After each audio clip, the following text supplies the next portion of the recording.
Welcome back. I'm Brandon, the HBAR Bull, once again joined by Zepsi. Now, we both do some contract work for the HBAR Foundation, but we don't do these weekly updates in any official capacity. We're just coming to you personally to give you the latest in the Hedera ecosystem.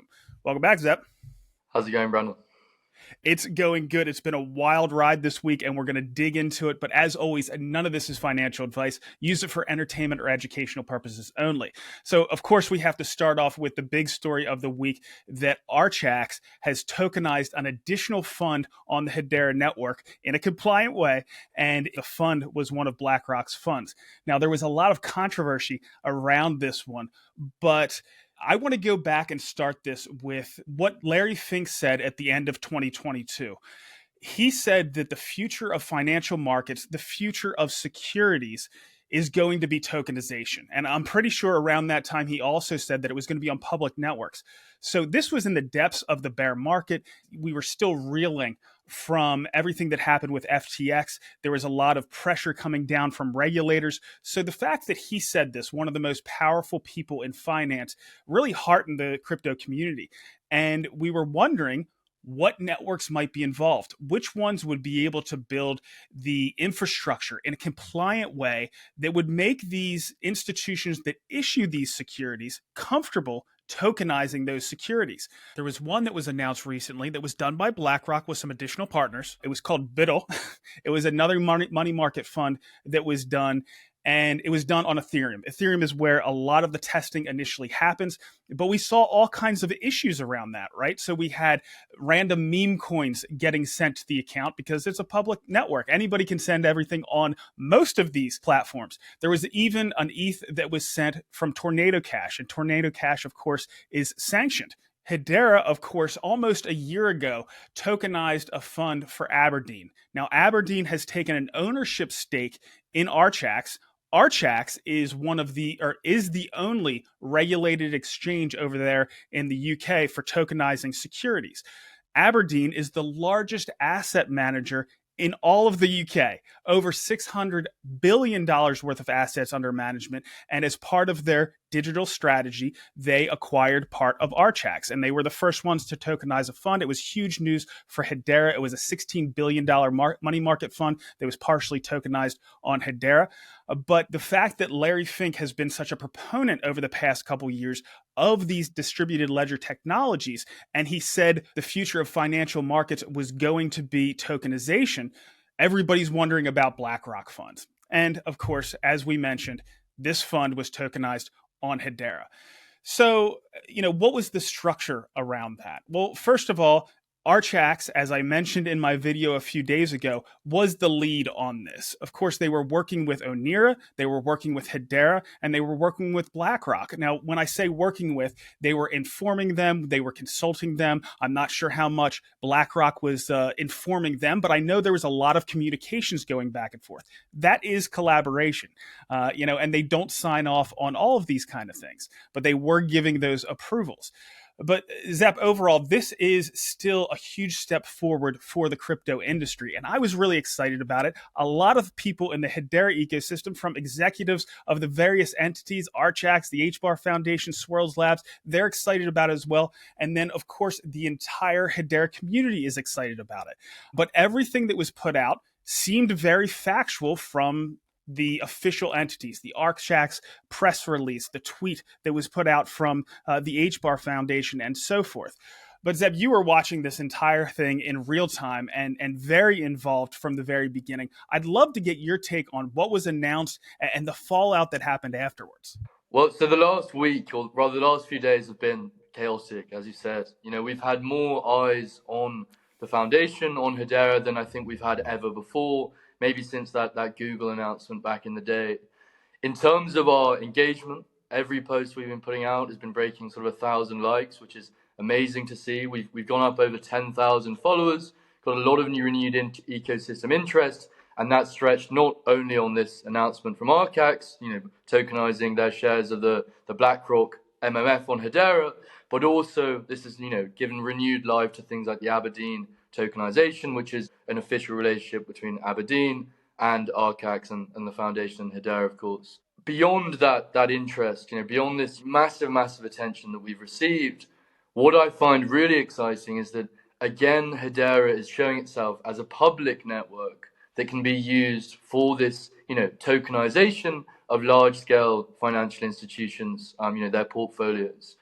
There's often a debate around tokenization from these institutions as to whether it'll be on a private network or on a public, with a lot of people leaning towards the first iterations being on private networks because these institutions want that degree of control that they're used to, which they're used to, and they don't particularly want to relinquish.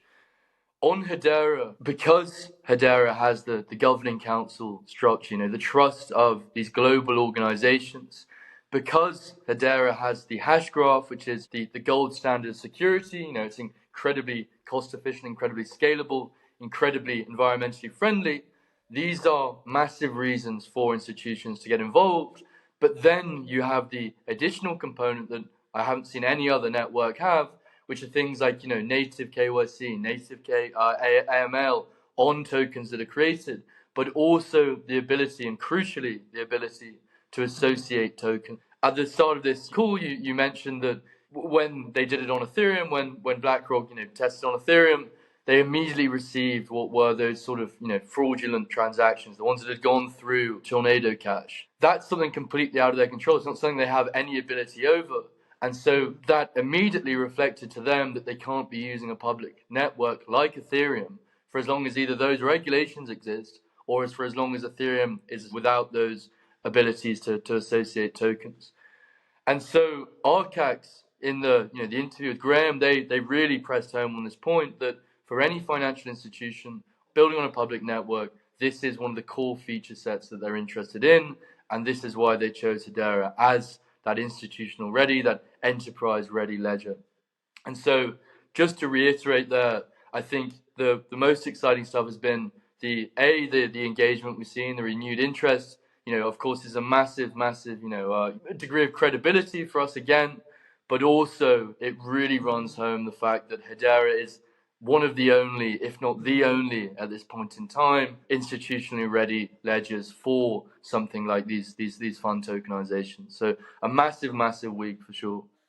So, Zeb, I also want to talk about the fallout. Now, the token, the HBAR token, ran up significantly. It started around 9 cents. It ran all the way up to 18 cents on this news. And I think that kind of shows that we are in the beginning of one of these crazy crypto bull markets. You could say that some of the people might have misinterpreted this news, even though I do think the news was huge. But we saw one Cardano influencer, I think he started his tweet with Cardano fam, and he went on to say that it was misrepresented. And this was cited by some major media outlets as well as their initial source, even though they got some information beforehand. So you were following that closely. You put out some clarifications on it. What were your thoughts on how that process went? Yeah, I mean, I think to me, it's really reflected an issue that has always been prevalent in media, but within crypto seems even more prevalent actually, which is that these companies want, above all, clicks and engagement. They were pitched the BlackRock approved press release a week in advance with the ability to interview the Archax team so that there'd be no miscommunication and so that the entire industry would get the same messaging at the same time from the source, right? From the biggest sign off we could have had, BlackRock. They decided to not do that and instead put out a piece discussing the price of the cryptocurrency because that's what a lot of people are interested in, that generates clicks. But they also decided to go and do a negative route run. Some people are calling it a hit piece, but they decided to push out the news from a negative stance, knowing that negative news again attracts more clicks. Unfortunately, that's just how it is in both mainstream media and Web3 media. And so to me, there was something dishonest about that. I thought that was really out of line. I think as an entire industry, these kind of announcements, if executed properly, will be the things that rise the tide for everyone. It's validation for an industry. And when instead the reaction is massively negative, pulls in debate across the forums from different founders, from different networks, from different opinions, all with mixed messaging, misunderstood messaging, it doesn't push us in the right direction. It almost hinders us as an industry. And so for me, I thought that was, incredibly, incredibly frustrating. I would, however, like to say that, I think Charles Adkins did a great job in terms of behind the scenes, talking to CoinDesk, talking to Cointelegraph, making sure that in the end, they put out something closer to the truth and trying to keep those relationships favorable, because this media industry is built on networking, it's built on having industry contacts, and so we do need to protect them to some degree. And so I think there was a good balance struck between, our community, the key opinion leaders and influencers, discussing what is the truth, publicly on factually, and, exposing that on certain posts, but also having, the president of Hedera in the back seats discussing, with face to face with these reporters, with the heads of these organizations, to try and make sure that, we're not burning bridges. So I think on the whole, I was extremely disappointed in the coverage. I think we all were. But one massive positive to take away from it was how united we all were as a community in combating this. I think we haven't seen that unity for a long time, and it really showed the power of us collectively to challenge these things and have other people come in. And just to finish it off, actually, one highlight that really, really struck me was that I saw the founder of DAG, Constellation DAG, put out a really nice statement saying this is great for the industry. Hedera doing a fantastic job. Saw the big Algorand influence saying the same thing. I said the big, big influences from other chains. I saw some Cardano people actually saying, hold up a minute, this is great. And so on the whole, I think we did pull in a lot of new audiences, a lot of new engagement, and hopefully a lot of new HBAR variants that continue to support us. So on the whole, I think great for us. There is, of course, a lot of tension that we dealt with and we recovered from, but on the whole, a massive start to the week for Hedera.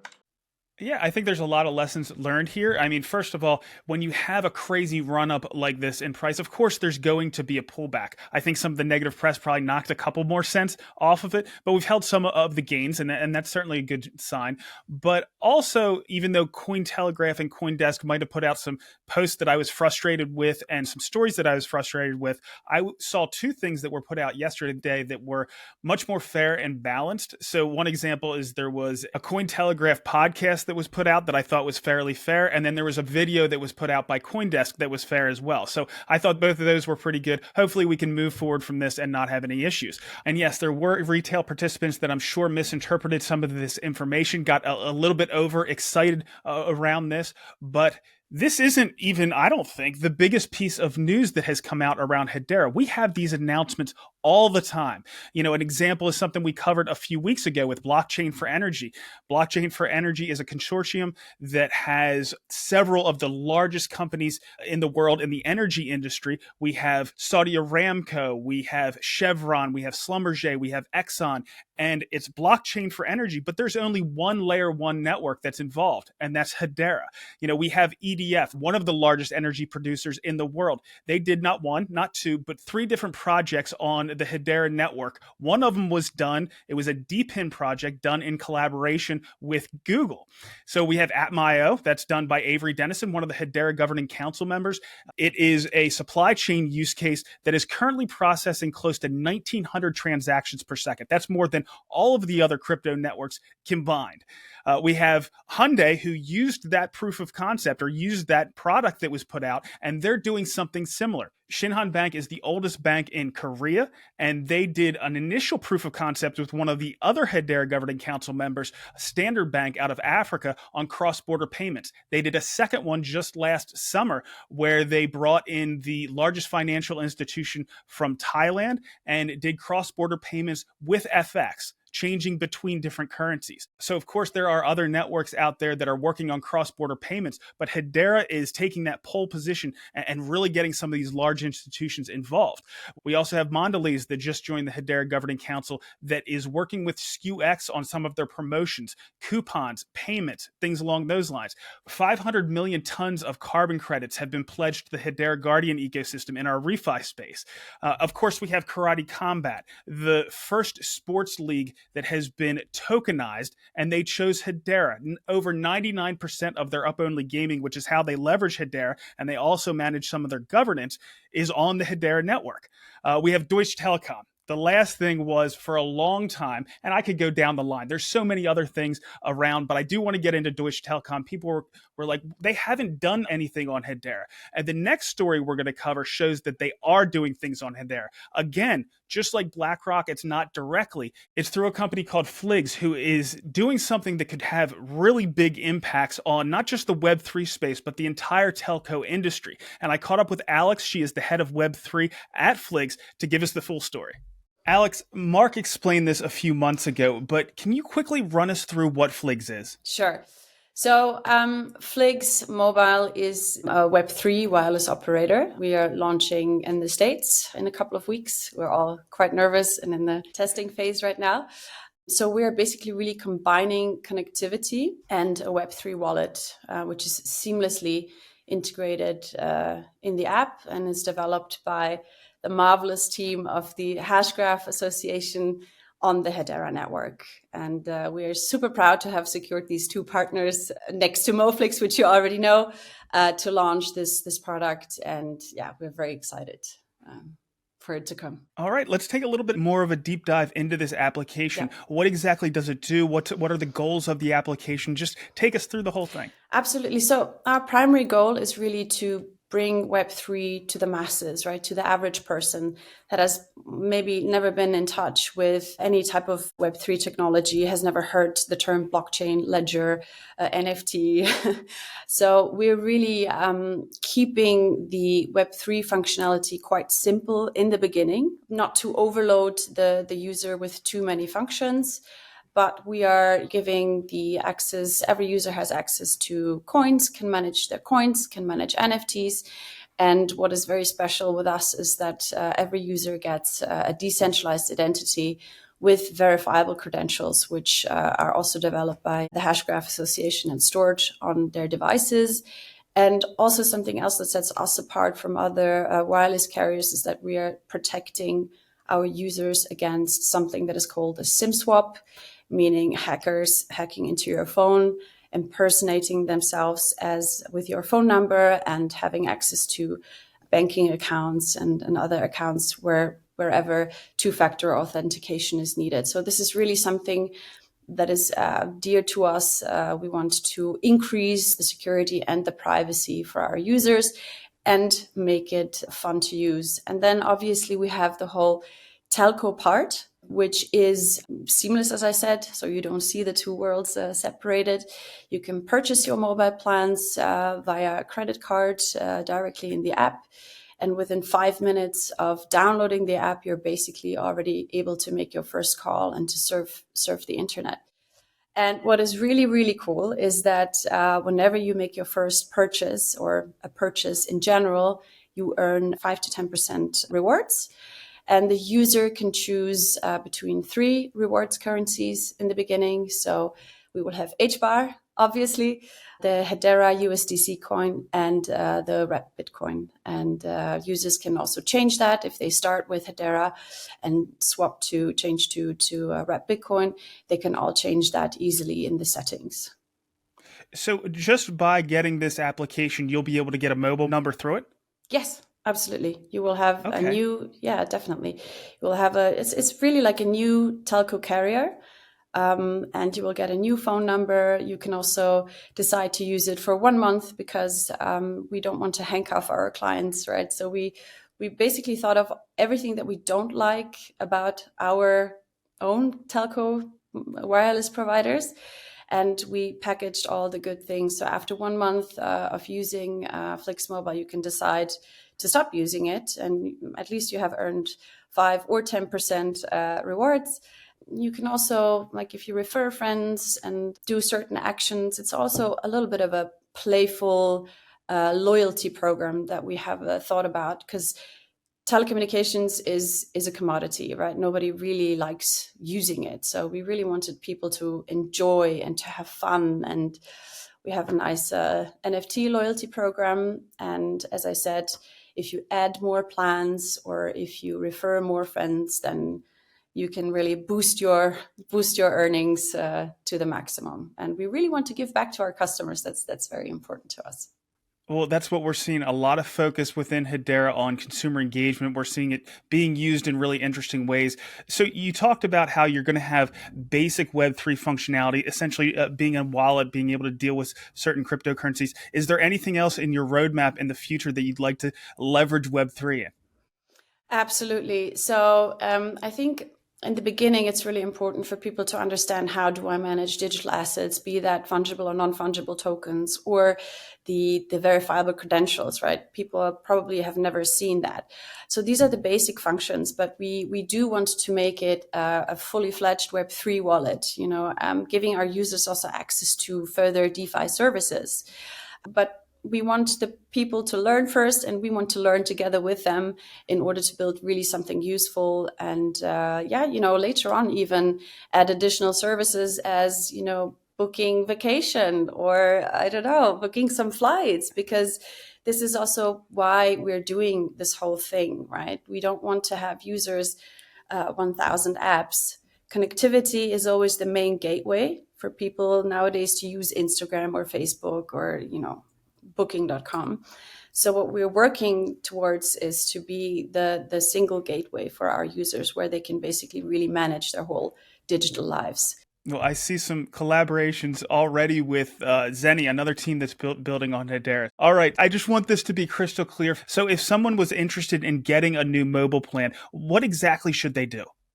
You just go to an app store, you download your app, and then you can decide if you want to do like a regulated onboarding, meaning that you go through a KYC process. What I forgot to mention is that I think the most important thing to make it suitable for the masses is that people are not scared of using the Web3 wallet or losing their seed phrase. This is why, together with Hedera's team, we have basically developed the Guardian recovery, which is similar to DREG, but not fully DREG, but we're working towards that.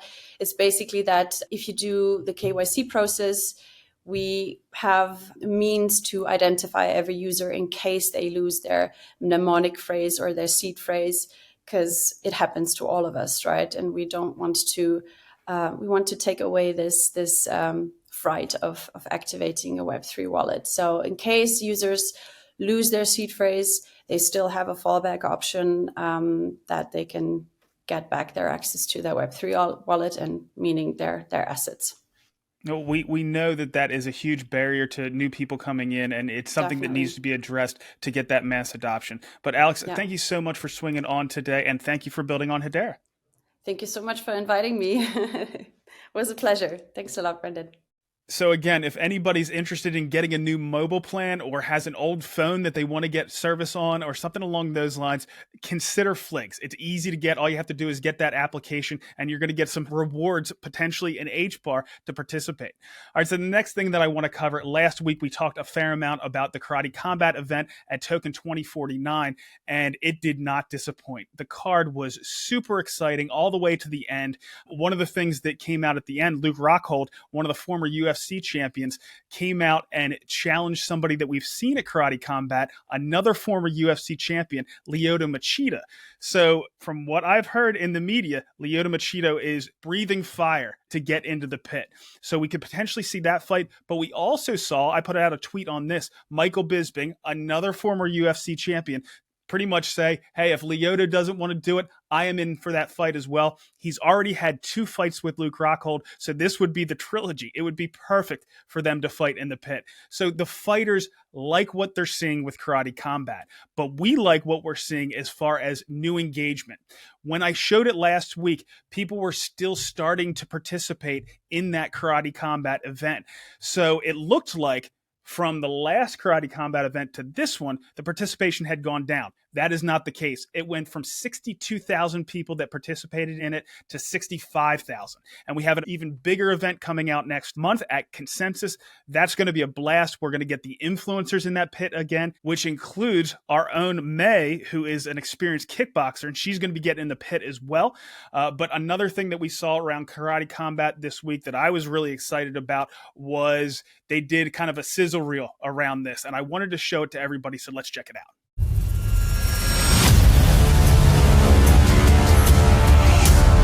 For the co-main event, we have Alejandro Flores, Gallito, taking on Bruno Assis. He's won many fights, but he's lost some really tough fights too. He's kind of like the Hulk. You hit him, that gives him extra power. Really be able to step up to the plate, really rise to the occasion against a guy like Gallito. Let's see if the Dragon's going to eat again and stay hungry. Karate Combat, it's the new evolution. We want to be known as the best strikers on the planet.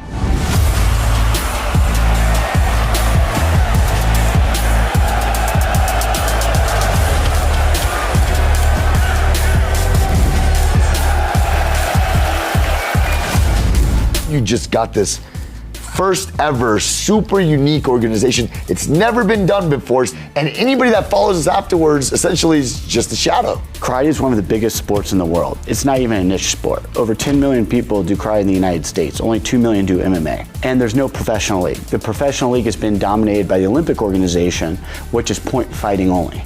These guys are trained full contact. If you hire them, have them fight in an exciting format, it'll be one of the most exciting sports out there.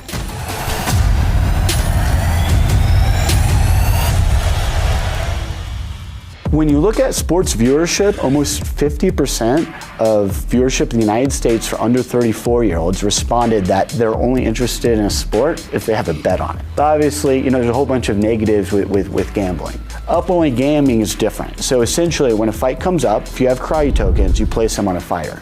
If he wins, you get additional tokens. If he loses, you don't lose anything. So it has all the excitement of gambling, but it's not, and it doesn't have any of the financial downsides, and it's something that everybody can enjoy. It gives the fans the same incentive and the same excitement to engage and watch the fights and explore the fighters. We had a league that was already working well. There was tons of viewership, tons of interest, but we saw this much larger opportunity in Web3. Web3 has allowed us to engage the fans and do things that we couldn't do with traditional tools. So far, it's been terrific for the fans, and it continues to grow.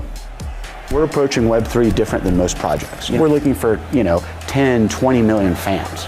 And the existing blockchains that we looked at, a lot of the traditional ones don't support that kind of volume. And then once you kind of drill a little bit deeper, obviously we analyze Hedera versus other options.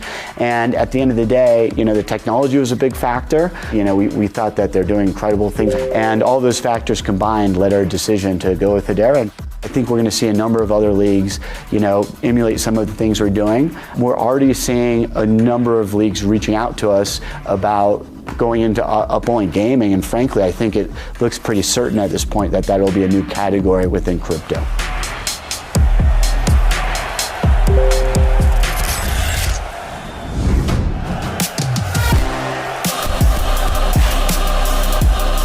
We're enjoying the journey of starting this company. We're really excited about the community's response within Web3 and traditional sports. We're looking to push the envelope further, and whether you're going to watch for free on karate.com or you're going to be a token holder, either way, we look forward to you joining us on the journey.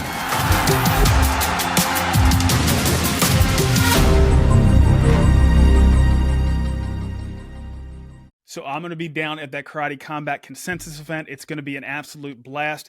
But moving on to something that we're kind of sad to see in the Hedera ecosystem, but this happens all the time. People need to move on. Things need to change in the ecosystem. And unfortunately, we have Christian and Zenobia that are going to be leaving Swirlds Labs. One thing that I've seen with people that leave entities, they end up back in the ecosystem in one form or another. But I wanted to see if you had any thoughts on it as well. Yeah, so of course, this is massive news for Hedera, right? This is sort of the end of a chapter. Those two figures have been a massive part of the ecosystem since inception. They've always been there talking in the community. They've been working extremely hard this entire time, and I've been very lucky enough to have a really great working relationship with them both. Been very lucky enough to meet them both in person, and they're just as kind and thoughtful and as inspiring as they have been online through their positions at Hedera. So I really, really wish them all the best. I'm sure they'll stay within their fields within Web3. I really hope so anyway. Either way, I really wish them the best, and a massive thank you, I think, from all of us in the Hedera community. Yeah, absolutely. Now, another person that has done tremendous work and continues to do a lot of work is Rob Allen. He is one of the representatives on the Hedera Governing Council. He comes on here every week to answer the questions from the community. He had some thoughts around everything that happened around Archax, so we'll get into that, and then a few community questions as well. So let's check it out. Welcome back, Rob. How's your week going? Hey, Brandon. Yeah, it's been a bit of a ride, hasn't it? But I'm doing well. Thank you. It's been a little bit of a wild ride, and most of that's been around Archax tokenizing a BlackRock fund in collaboration with Onera. And of course, that's on Hedera. So it was some pretty exciting news. I was happy about it. I already put out a video around it, but I would really love your take. You're a payments guy. You're in that financial world. I'd love to hear your take on it. Well, first things first, I'm not a fund expert. The rarefied part of the town that deals with that, I've never actually worked in. But banking and financial services and payments obviously are regulated, and I have a very good understanding from a financial services alignment perspective, and the sorts of things that they would have gone through. I mean, I'm very friendly with Duncan Moyer at Aberdeen, a colleague of mine on the governing council. And what Aberdeen did with Archax previously is what has happened this week with BlackRock and Archax, and now with Onera as well as a partner within that project. These big companies don't always build their own tech. They don't always own their own tech. They almost always partner. So when Aberdeen made a large investment in Archax's last round, it was a clear indicator that tokenization of real world assets, was on their agenda. But getting to market quickly is a key driver for many of these businesses. And so partnering and acquiring in a strategic way and through an investment is the way that many enterprises kind of address this. So when Aberdeen worked with Archax to tokenize their money market fund back in last June, I think it was, there was this relationship that had been built between those organizations, and it's always necessary, I think, at the beginning of an innovation journey to build those close relationships first to get an inside understanding of the outcomes, because these are driven by business and strategic alignment and a risk posture. So now this week we've got a similar announcement, right? So Archax is the platform. It provides security, token, and the ability to tokenize real world assets. It's regulated by the FCA in the UK. Their operating model is to tokenize funds. But this early, and they don't need to do that they don't need to notify, they don't need to partner, they don't need to do anything with the funds which they are tokenizing, but they have done. Right? We are very early in the journey, and they are clearly keen to build long-term partnerships with these massive asset managers and fund managers. So, when this announcement came out this week, they absolutely did it with the knowledge and approval of BlackRock. But the story is Archax's. I mean, we shouldn't kind of discount the fact that they're on the leading edge of something which is so big. I mean, we're expecting everything on the planet to be tokenized, and for them to have been kicking these goals is a massive testament to their leadership and how they're progressing, how quickly they're progressing. To get Aberdeen and BlackRock into their portfolio is huge. And then Onera is another kind of partner in this, which we hadn't heard of before. But Onera, from my understanding, provide the kind of the rails, the distribution network, the ability to spread these new tokens, these fractional assets of these funds, further and wider than had previously been possible. So I think underneath all that kind of froth and noise and tweet storms around what happened this week, if you take a step back and look at actually the innovation that's taken place and the announcements, I think they're hugely positive. So, what do you think the biggest implications are for Hedera? I've been thinking that it's, setting what the blueprint for tokenizing all of these financial assets. It's kind of setting that roadmap for other big financial institutions to potentially get involved in the future. I think that's the biggest impact for Hedera. But what are your thoughts? Yeah, absolutely. And each one is, is additive, right? They all accrete around this general narrative that Hedera is the enterprise grade, safe, secure, and appropriate network to do these tokenized assets on. We had previous versions of this kind of these platforms, and there are many securitization platforms out there. We've got a few in our own Hedera ecosystem as well. But the inclusion of and adoption by these big names is really key here. Each one that's added just further validates and creates a snowball effect and a kind of gravitational pull, if you like, for all the others, and it becomes less and less risky for them to do. So, you get a couple of these big names attached to your platform and you're tokenizing those funds entirely with their approval, then it becomes easier for Archax to go out and, develop more business relationships with other funds, but each one becomes less and less risky for those funds to approve. And then ultimately it just becomes part of the normal run of things. So, yeah, I'm very excited about this development, notwithstanding all the noise and froth from this week. Yeah, there was plenty of that. I'm not implying that Larry Fink even knew anything about this. He may have, but what was interesting to me is that 2 years ago, Larry Fink specifically said he thinks that tokenization is the future of financial assets and securities. So the fact that we're getting into that conversation is just really heartening. It's good to see. All right, Rob, we do have some questions today. We'll get off the top story if you'd like to take them. Yeah, let's do it.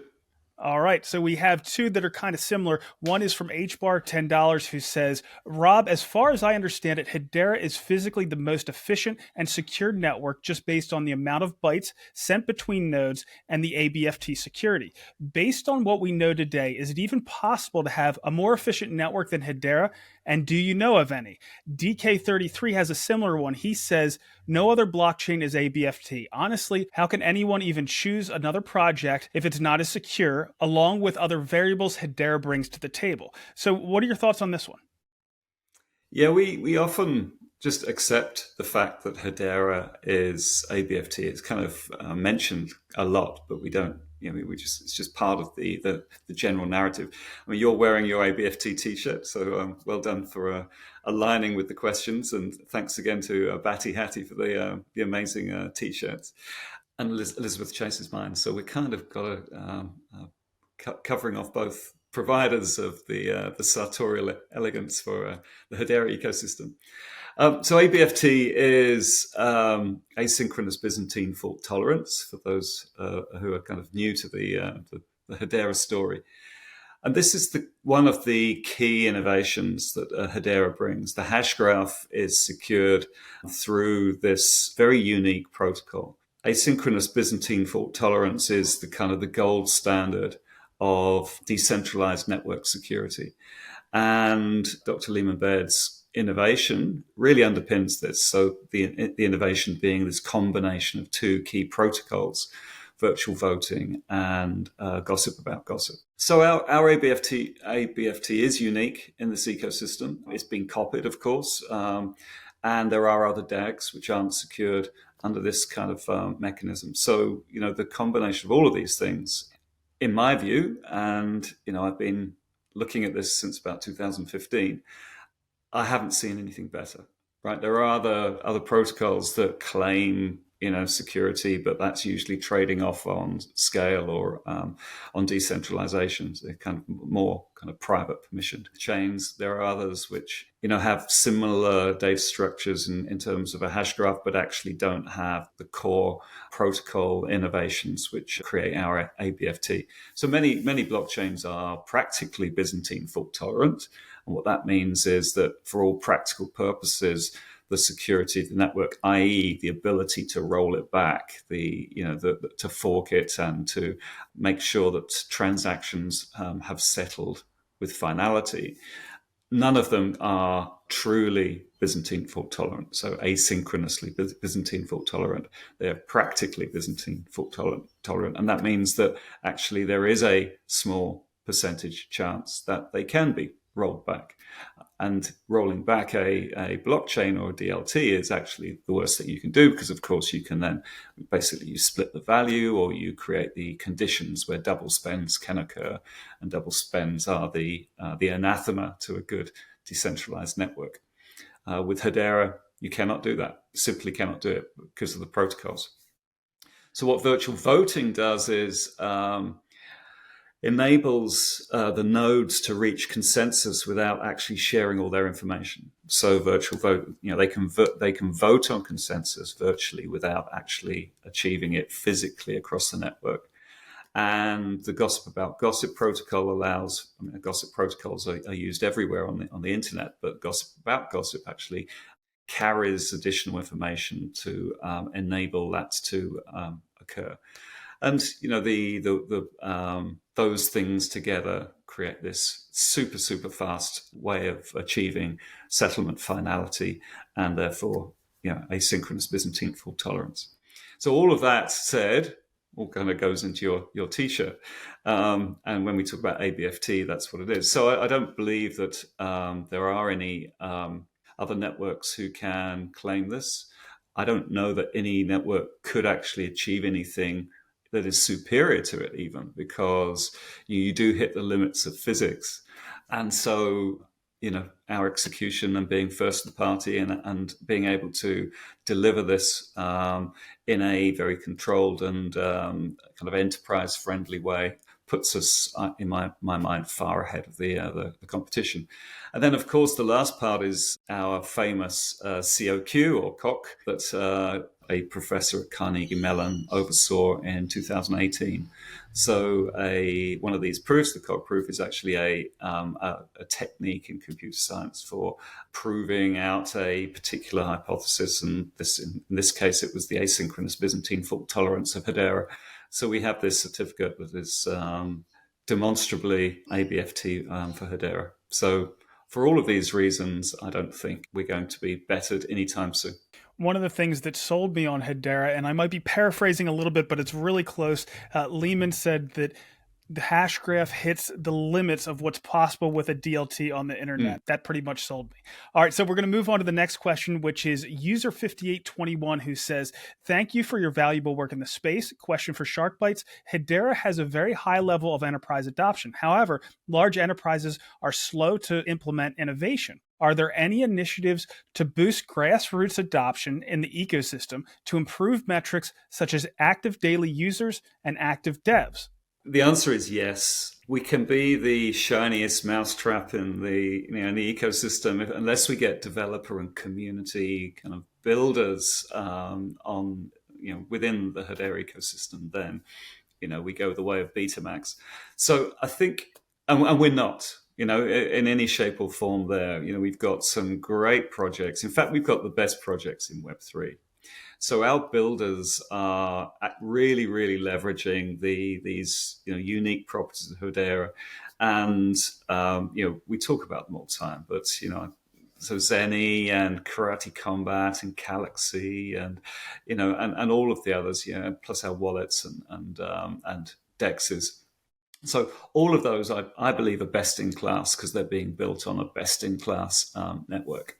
However, it is true to say that we are far behind some of the other networks in terms of developer engagement and active developers. So, this is one of the key objectives of Hedera this year. In fact, it's a stated objective of the Hedera LLC, and through its partners in the ecosystem, the foundation and Swirls Labs, we recognize that we have to grow this developer community. So part of that is what Andrew Aitken is doing with the open source initiatives coming out of Hedera.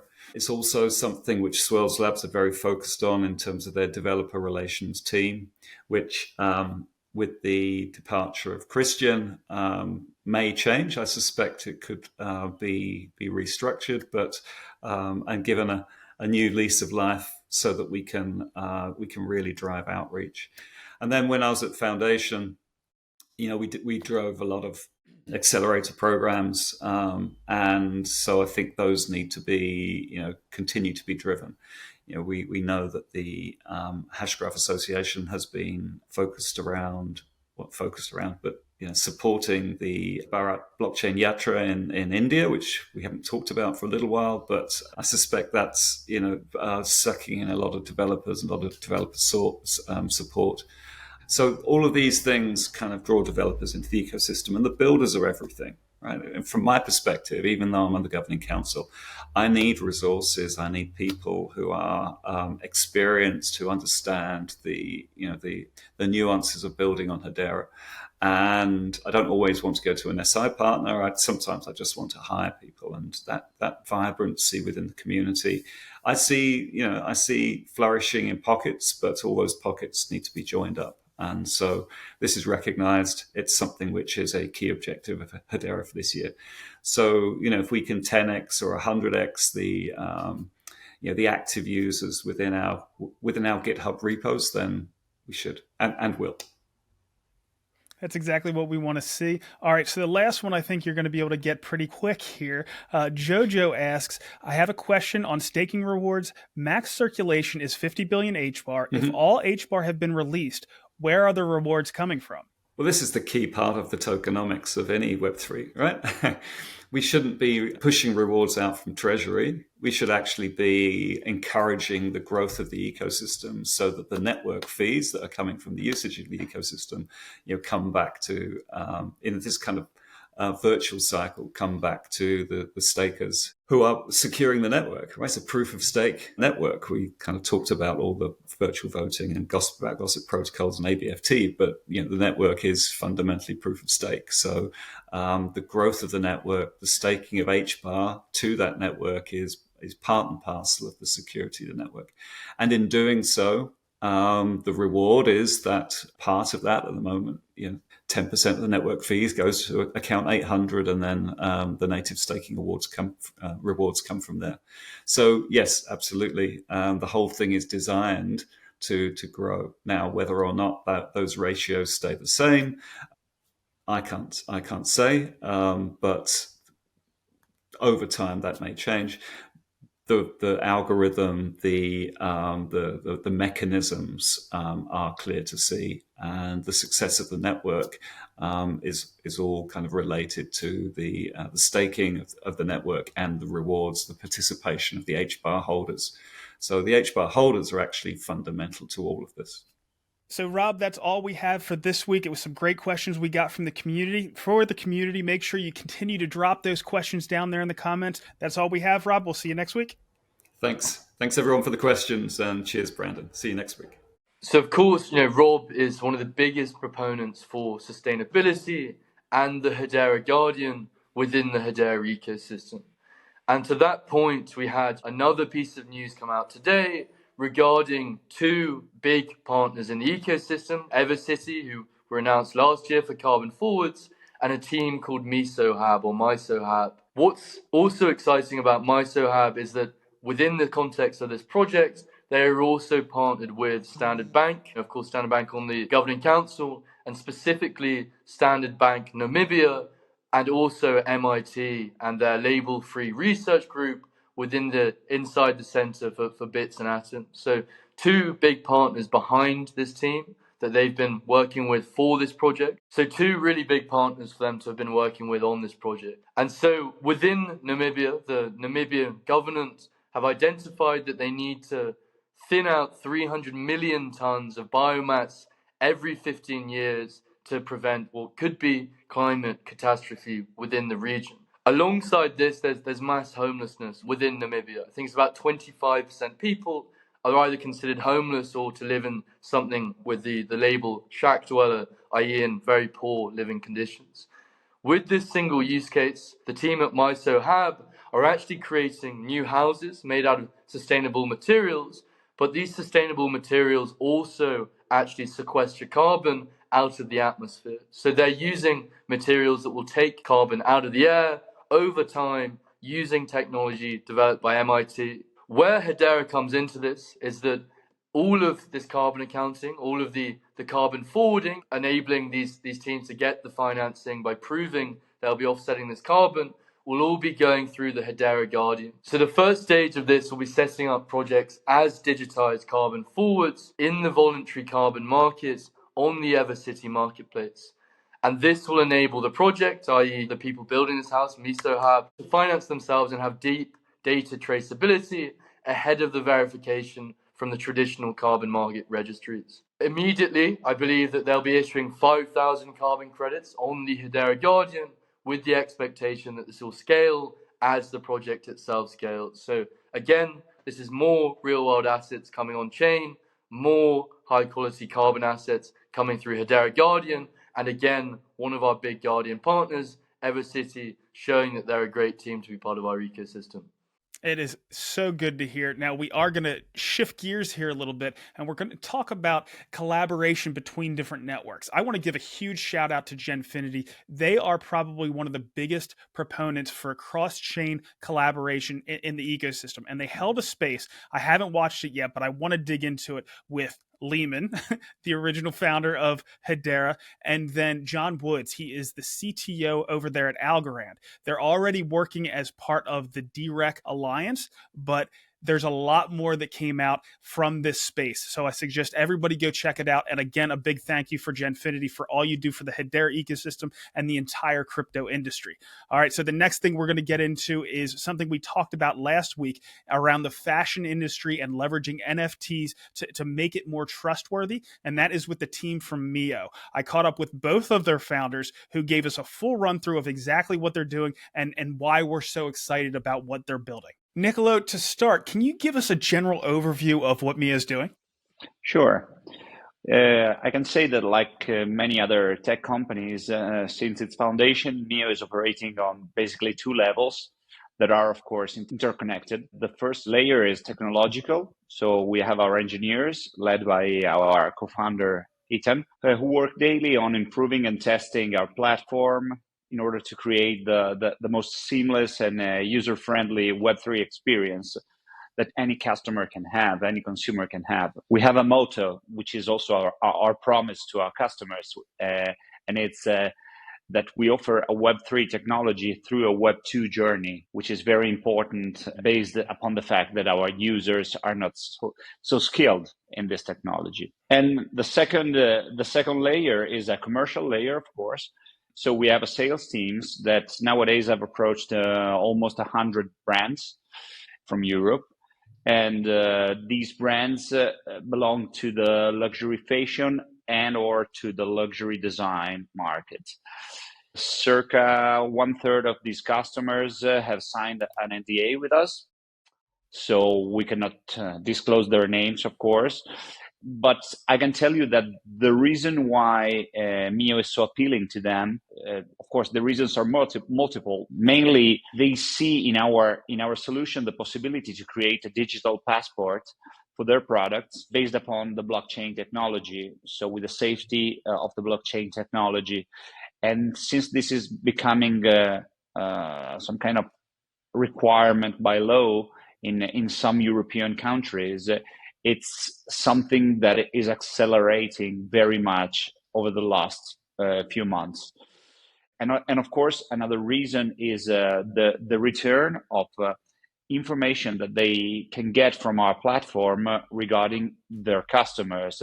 So our platform can feed their CRM softwares, and they get in touch with the final consumers, which is something that they normally are not used to have. Then the ease of understanding of the Mioo platform, which is absolutely user-friendly and that can be understood by literally anybody. And the fact that Mioo is a one-stop shop where they can find a complete solution ready to go live in a few weeks, if not in days, from the start of the project. So basically, this is what we're doing since the foundation of the company. And I hope I've answered your question. Absolutely. Now, it seems like your strategy is in line with a lot of things that are happening on Hedera with consumer engagement, but you're doing it in a completely unique way. Now, Ethan, I'd like to get to you and get on the technical side a bit. Why have you chosen Hedera, and how exactly is it supporting Mioo's value proposition? So, first of all, since that we are approaching, as said Nicola before, the luxury side of the fashion market and interior design market, we were looking for a partner that could be compliant in terms of sustainability, because this was one of the main topics, as you can imagine. Even more when we are considering that we approached the brands 2021, 22 first. And the topic of the sustainability was super hot, where the discussion going on, speaking about blockchain. And of course, that was something that Hedera helped us a lot with the benchmark that the team gave us from start, certification of being compliant with most of the benchmark that our client were giving to us. So this was the first point. The second point, for sure, was about the tech support that we had from the scratch. There was a super responsive tech support, super skilled teams that was supporting us with every needs that we had in terms of concepting and developing the system. The cost prediction was really important, because when you approach to an industrial scale and you have to speak with brands, you have many branches of the same company that should be synced, and they have to really understand what is going on, what is going to be the investment from their side, what is going to be the future of the support of and the sustainability, financial sustainability of the project that they are developing from scratch with us. Really important. The institutional backing that there was in Hedera, so the council that was so solid in terms of institution being present and being let's say fronting the project, and it was really important because, as you can imagine, as a brand, you want to really understand in what ecosystem you are putting yourself, with whom you are developing what, right? Yeah, that's exactly what we hear from a lot of people that are getting engaged with Hedera. You know, the enterprise focus, the support side of things. So that's certainly good to hear, but also the fixed fees that we have on Hedera and the sustainability as well. So Nicolo, there was another thing that I was curious about, and I saw some things on social media around it. Can you tell us more about the recent use case you launched during the Milan Design Week? Sure. First of all, the company we partnered with is called Baxter. Baxter is an Italian company that manufactures top-end home furnitures with a specific mastery in the use of leather for their sofas and armchairs and beds. So they're really, really a premium company. And the CEO of the company is an extremely creative person, open-minded, and interested in new technologies. So we targeted him and his company as the perfect partner to make, let's say, Mioo's grand debut at the Milan Design Week. For the project we worked on, which is called Baxter ID, we had to create a blockchain-based digital ID for every single Baxter product, accessible to the customers by scanning a serialized woven QR code. So every Baxter product will bear a QR code serialized, and this will be the gateway to access the Baxter ID through a specific application that we created for them. But of course, this will be the production phase. But for the launch of it, we couldn't miss the opportunity to participate to the Milan Design Week, especially because Baxter owns a stand which is something around 1,000 square meters large. And it is attended by an average of 30,000 visitors over a week. So it was a massive opportunity of visibility for Mioo. And we had the good luck that Baxter really committed a lot into emphasizing this partnership. So they gave us the first and the last room of the stand, where they put LED screens to display and to showcase the features of Baxter ID app. And at the end of the journey, every visitor was given a piece of paper with a woven tag like this. so they could take it. And they were guided by some attendants through the journey. So they had to scan it with their phones, download the app, and redeem a collectible NFT that was made on purpose for the design show. And it was really nice to see all these people coming out of the stand using their phones to scan it. So we really took the opportunity of having visibility that otherwise would have been impossible to get in such a short time. So this is the use case, and now we're going to enter the production phase. So meaning the bulk production, the bulk serialization of Baxter's products. Well, it looks like it was a great opportunity, not just for Baxter, but for Mioo as well.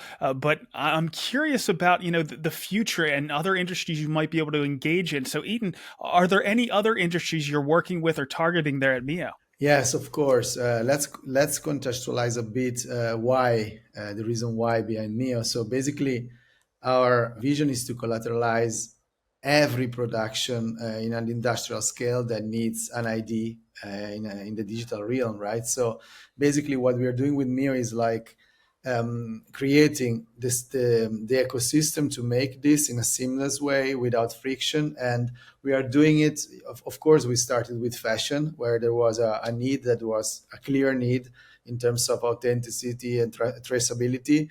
But now we are going around other market fields like technology, like food, like interior design, as Nico explained that was happening in this weekend in the Milan Design Week. So basically, wherever there is the need to have an industrial collateralization with digital IDs, Mioo is taking action into the field of luxury brands. Eaton, I'm actually working in a similar area with Art Twigital, so there might be some collaborations there. Hopefully we can work together in the future. Guys, thank you so much for coming on, telling us about Mioo. Congratulations on the success you've had so far, and good luck. Thank you. Thank you so much, man. So it's great to see what Mioo is working on. We certainly see that they're gaining a lot of traction from what we saw coming out of Milan Design Week. I am going to shift gears here again. I'm going to get into some token airdrops that we have going on. Of course, Earthlings has done their first 3 airdrops, but the biggest one is yet to come, and that's going to be in the end of May. Huge thank you for Earthlings pioneering in the HBAR weighted airdrops. You guys have done a fantastic job on so many different fronts, but we also have the Mouth that has an airdrop coming up. And the Mouth is also really innovating what they're doing with these airdrops to really make sure not only are they helping HBAR holders, but they're also meeting their own goals. So to participate, all you really need to do is associate the Mouth token and then their governance token, VE Mouth. For the first million Mouth, that's 1% of their total supply. All you have to do is associate those tokens. For the next 1% or million Mouth, they are rewarding their token holders. So if you hold a certain amount of Mouth or VE Mouth, depending on how much HBAR you have, you can get a bonus, but it's still HBAR weighted. And then they also wanted to boost their social media scores. So for an additional 2 million plus Mouth, if they meet their social media goals, they're going to unlock additional airdrops. They also allow you to delegate from a hardware wallet to an account where you're able to associate those 2 tokens. So this is solving the frustration that some had that keep a lot of their HBAR in hardware wallets. And Zeb, another thing that I want to say before we move on from the airdrops is another thing about the Earthlings. They have an airdrop that's also going to be done through DApp Radar, so they're getting some additional eyes on Earthlings and on Hedera through that platform. All right, so now I want to get into Neuron. They have some interesting stuff going on as well. So Neuron is looking for beta testers to operate some of their sensors. These are going to be in areas that have a lot of drone usage. It's going to be gearing up for when they have their token and they start to get additional community members involved. But this is something that if you have experience with these kind of sensors, you certainly want to consider doing. They need your help right now, and certainly anything the community can do to help Neuron and put us in the lead in that deep pin space is certainly going to be helpful. And Zeb, with that, we'll go ahead and get into some network analysis. So we've seen a significant uptick in the volume we're seeing on the Hedera network. Right now, we're cruising along at about 1,900 transactions per second, and we had a max TPS of about 5,800. If we keep up this pace, we're easily going to be processing over 1 billion transactions per week. And time to consensus finality is sitting at under 4 seconds, and we've created over 130,000 accounts over the past week. And to that point, we actually had the second largest month of account creation since open access. So obviously, we've got renewed interest in the ecosystem. Obviously, there's more applications coming online, and I'm sure, a lot of interest is coming into our retail ecosystem because that is what generates the accounts. So yeah, a big month for account generation. Yeah, it's great to see. And with that, we'll move down to fungible tokens. So Wrapped HBAR again takes that top spot, followed by Karate and USDC, but Dovu and Sauce swapped for the 4th and 5th spots. Next up, we have Bridged USDC, the meme coin Unlucky, Energy Trade Token, Jam, and the Bank Social Token. Looking at our NFTs, the Saucer Swap Liquidity Token took the top spot again, followed by the newcomer we talked about, Peculiar Peeps. Then we have the Road Code Access Card, Mia's Baxter ID that we talked about earlier, Bunny's Magic Ticket, the meme coin Zero, the Not a Slime World token, Hedera Monkeys, a Lithos Rant CPU NFT, and the Times rounds out the top 10. And with that, Zeb, we'll jump into some DeFi. Looking at DeFi Llama, the total value locked in the Hedera DeFi ecosystem is at just over $105 million. Over 98 million of that is coming from Saucer Swap, about 5 million from HSuite, and 2 million from HeliSwap. Moving over to the crypto and HBAR markets, the crypto space has been a mixed bag, but most have drifted lower. Bitcoin is down 0.7% on the day and 1% on the week. HBAR is down 6% on the day, but up 33% on the week to 11.1 cents and has broken into the top 30 tokens. 11 cents may offer some support, and if that breaks, it'll be interesting to see what we do at 10 cents. If we make another run, I'll be watching 14 cents really closely. I do think the pullback after running to 18 cents was inevitable, but as mentioned, the bad and in my opinion misleading press shaved about 2 cents off where we would be. Still, with us holding decent gains on the week, many participants saw value in the network. I was also happy to see such a large move, which indicates that we're definitely still in a bull market dynamic in the space. All right, Zeb, that's all we've got. Is there anything else you'd like to pass on this week? I think it was just a massive validation for that which we've always known, which is that Hedera was designed to be institutional grade technology or enterprise grade technology. And this is a massive validation for that. Of course, we know that Aberdeen had already tokenized on a public ledger, i.e. Hedera, but again, this time Archax chose, out of all their partners, they're chain agnostic, they chose Hedera as the chain to tokenize their BlackRock shares on. And so I think for me, that highlights a multitude of things which we discussed at the start, but overall that Hedera is the choice for institutions that are looking to move into Web3.